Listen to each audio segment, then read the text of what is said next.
és interessant parlar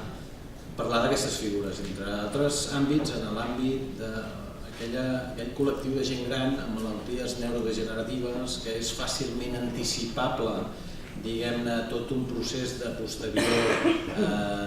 pèrdua de capacitats, però que en moltes ocasions el diagnòstic és prou previ i prou en una fase de capacitat conservada com per ajudar-los a prendre mesures, digue-li d'assistent, prendre mesures d'autotutela, prendre mesures d'autotorgament de poders en previsió de pèrdua sobrevinguda.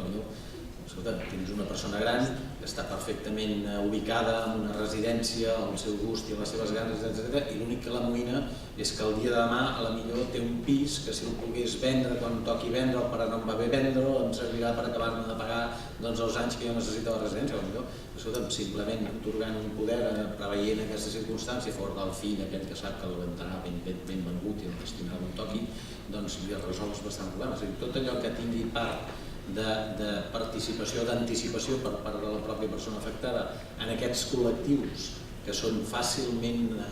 anticipable la seva necessitat de futur, aquí sí que hi juguem un paper important tots els que estem al seu voltant i que els podem acabar aconsellant, perquè si no ho fem, al final ens trobem obligats a anar a parar als procediments clàssics.